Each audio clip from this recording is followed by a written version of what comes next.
एबे आंचलिक पाणीपाग विज्ञान केन्द्र पक्षर पाणीपाग को नहीं एक बड़ खबर सामना को आसी। सूचना अनुଯାयी आगामी 7 दिन जाए ओडिशा रे घूर्णिबात्यार कौन आशंका नहीं। सूचना देले आईएमडी। पश्चिम केन्द्रीय बंगोपसागर में सक्रिय रही गभीर अवपात। आज रात्रि सुधा पारादीप और गोपालपुर मध्य उपकूल अतिक्रम कर संभावना रही।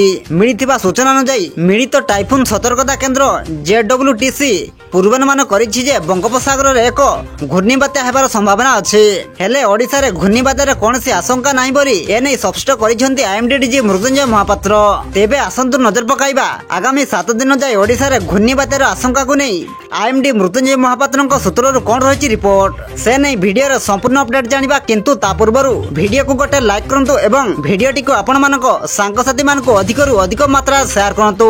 जदि हम चैनल रे आपण प्रथम थर वीडियो देखुचंती ताहले एबे ही चैनल को सब्सक्राइब करी पाखर थिबा बेल आइकन को प्रेस करी ऑल नोटिफिकेशन को ऑन कर रखंतु।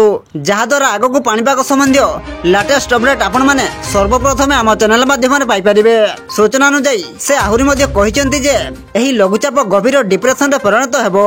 यार प्रभाव रे घंटा प्रति 75 किलोमीटर बेगर पवन बहिबो। प्रबल वर्षा कारण बन्या भली परिस्थिति उपजी पारे। हेले 7 दिन भितरे घूर्णिबात्यार कौन सी आशंका नहीं बोली आईएमडी डीजी मृत्युंजय महापात्र स्पष्ट करिसेंती। गभीर अवपात प्रभाव रे भीषण वर्षा पई 7टी जिला को रेड वार्निंग जारी होईछि। सही जिला गुड़िक होउछि कोरापुट, कलाहांडी, कंधमाल, रायगड़ा, गजपति, गंजाम और पुरी। एही जिला गुड़िक पई रेड वार्निंग जारी करछि आईएमडी डीजी मृत्युंजय महापात्र। सेही परि सुहुड़ जिला को ऑरेंज वार्निंग जारी करा जायछि। उत्तर ओडिशा, उपकूल ओडिशा और आभ्यंतरण ओडिशार सुहुड़ जिला को ऑरेंज वार्निंग जारी होईछि। प्रबल वर्षा संभावना थिबा को नहीं 7टी जिला को दिया जायछि येलो अलर्ट। सेही परि आसंता काली प्रबलरु अति प्रबल वर्षा पई सुंदरगढ़ जिला को ऑरेंज वार्निंग दिया जायछि। सेही परि आज प्रबल वर्षा संभावना थिबा जिला गुड़िक मध्य रे केन्दुझर, मयूरभंज, झारसुगुड़ा और बरगढ़ को दिया जायछि येलो वार्निंग। आपण मानकु अनुरोध एथि प्रति सतर्क रहंतु।